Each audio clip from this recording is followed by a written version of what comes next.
Olá pessoal, sejam bem-vindos a mais um vídeo. Hoje vamos falar sobre cultura woke, que de fato é um assunto bastante aquecido no momento e bem polêmico.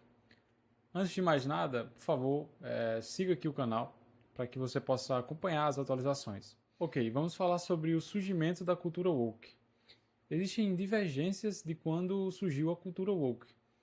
Alguns vão apontar que surgiu ainda com Abraham Lincoln, no tempo do presidente americano.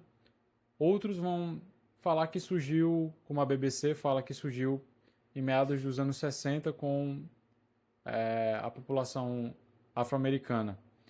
Enfim, na minha opinião, isso não importa muito para o debate de hoje, porque de fato a cultura woke acabou se tornando apenas sinônimo de uma tentativa de correção, de um revisionismo político, histórico exacerbado, exagerado e fora de tempo.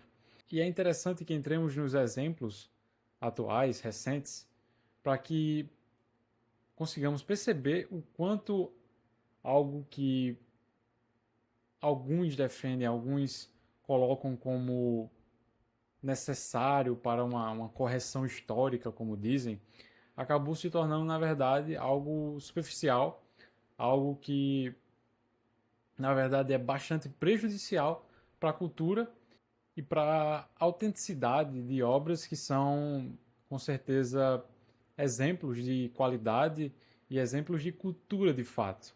O caso mais conhecido no momento, com certeza, é o caso do remake que a Disney fez da Branca de Neve, que definitivamente, ao menos em termos comerciais, não foi um sucesso. E daí entramos no campo subjetivo da qualidade da trama. Eu não assisti, então vou fazer não uma crítica do filme, mas sim analisar o que já foi amplamente divulgado do que acontece no filme e que começou antes mesmo do filme sair, do filme vir às telonas. Que começou com a atriz principal, a Rachel Ziegler, enfim, dando diversos depoimentos minimamente, no mínimo polêmicos, certo? Mas eu não quero entrar nesse assunto, até porque já é algo antigo. Eu quero mesmo focar em como a trama foi modificada, foi deturpada, né? Para atender a pautas identitárias de esquerda, né?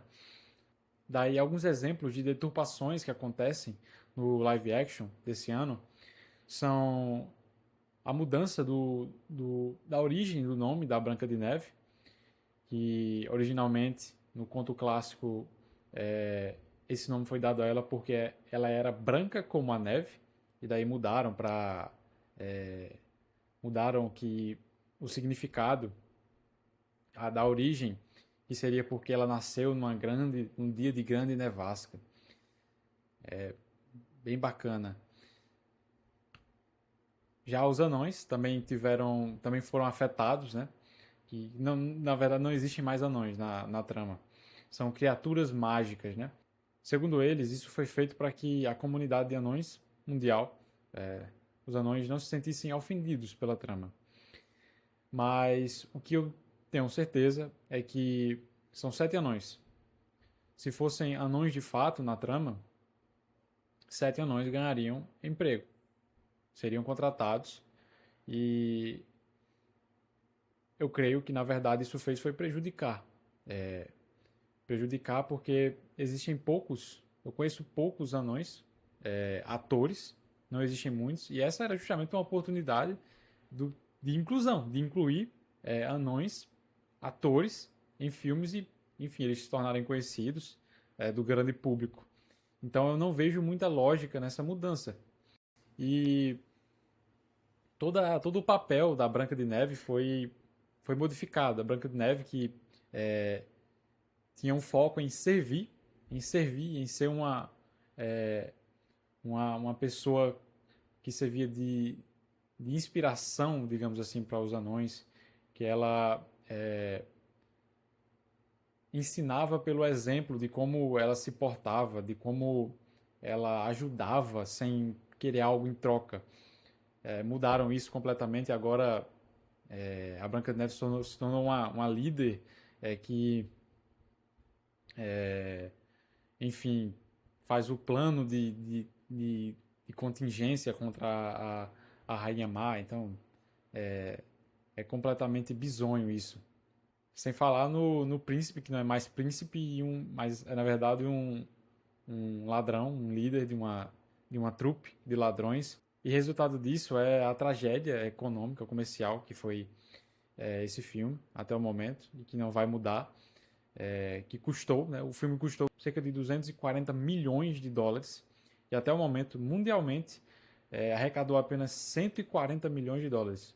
Ou seja, é um fracasso, tanto comercialmente quanto segundo a crítica, né? No IMDb tá com uma nota bizonha de 1,5. Eu posso estar enganado, mas essa nota possivelmente é a menor nota do IMDb. Se não for a menor, é uma das menores, e com certeza é uma das menores de filmes blockbusters. Enfim, é um completo fracasso que tem, como eu disse, várias razões, né? E eu citei aqui. Além da Branca de Neve, tivemos, nos últimos anos, alguns outros exemplos de wokeismo, né? Na cultura pop, como No Senhor dos Anéis. Não vou nem falar sobre a questão da mudança de, de etnia dos elfos e anões, que é uma coisa que, assim, eu como leitor de Tolkien não consegui entender a explicação que eles deram para isso ser possível, mas a própria mudança também da personagem Galadriel,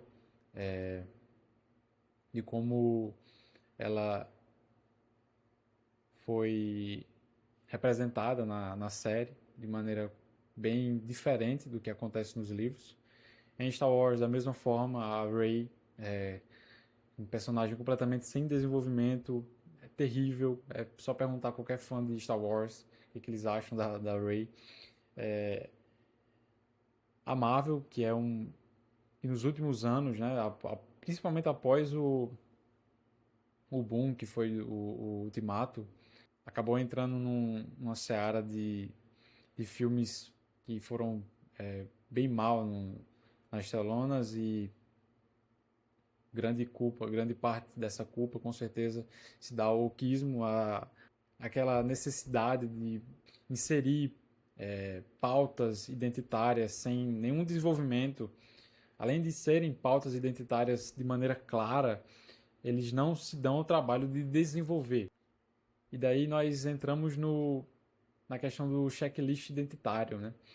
Que algumas fontes falaram que está acontecendo, pelo menos estava acontecendo em Hollywood, que basicamente é o seguinte: você vai fazer um filme, você quer apoio, você precisa seguir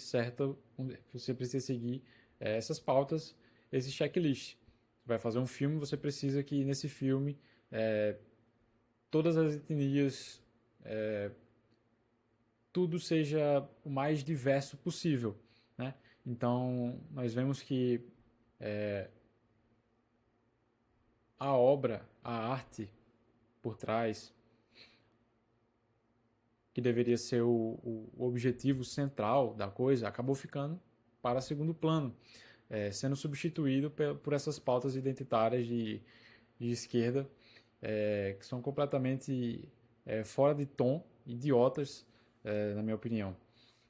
Mas, graças aos fracassos recentes, algumas empresas, grandes empresas americanas e também não americanas da Europa, estão anunciando que estão se afastando dessas pautas. Estão se afastando, por exemplo, do programa DEI, né? DEI, que no caso DEI, Diversidade, Equidade e Inclusão.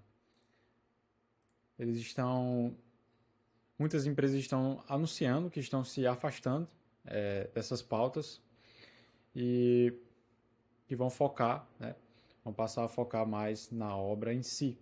Alguns exemplos são a própria Disney, a Warner Bros., a Universal, dentre outras. Se eu não me engano, até a própria Walmart, nos Estados Unidos, anunciou o afastamento desse programa. Isso só mostra o resultado de anos de esforços de querer empurrar de maneira completamente contra a vontade do grande público, contra aquilo que as pessoas querem, que no caso se resume, pessoal, a entretenimento e uma experiência saudável, uma experiência boa. Você vai ao cinema, você dedica suas horas, seu dinheiro, você quer ver algo que vai te divertir, algo que vai somar de maneira positiva a sua vida. Mas não. Nos últimos anos, essas grandes empresas, Hollywood, elas focaram em atender a algumas demandas de uma certa classe, de uma certa parcela da sociedade que é minoritária, mas é bastante barulhenta, e deixaram o que importa de fato de escanteio, deixaram para escanteio. E falando um pouco sobre perspectiva, a curto prazo eu acredito que Hollywood, em sua maioria, vai continuar focando nessa pauta identitária, vai continuar colocando a história, a qualidade das obras em segundo, terceiro plano. Isso muito porque eles recebem auxílio econômico, não vou conseguir precisar de quem, de onde de fato, mas com certeza recebem, e isso vai continuar mantendo eles por algum tempo, com certeza, mas eu creio que a médio prazo isso vai acabar mudando, as obras vão acabar sendo mais bem tratadas, vão acabar entregando uma maior qualidade, entregando aquilo que de fato deveriam entregar, obras milionárias, trabalhos milionários que são feitos em Hollywood.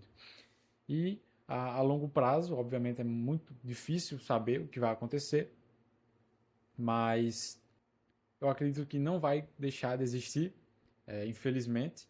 Porém, eu creio que os valores que são perenes, os valores que as grandes obras passam vão se sobressair diante dessas superficialidades, dessas pautas identitárias, e nós vamos ter com certeza muito mais qualidade, tanto na sétima arte, que é o cinema, quanto nas outras mídias. Então é isso, pessoal. Eu espero que tenham gostado do vídeo. Na descrição tem alguns links. Tem um link da minha consultoria, Rotina Intelecto, onde eu ajudo você a conciliar a sua rotina com o cultivo de uma vida intelectual de fato. Tem também o e-book, que é uma introdução ao que é tratado na consultoria. Então é isso. Coloca aqui seu comentário, diga o que você achou, qual é a sua opinião, se você concorda ou não, e até a próxima.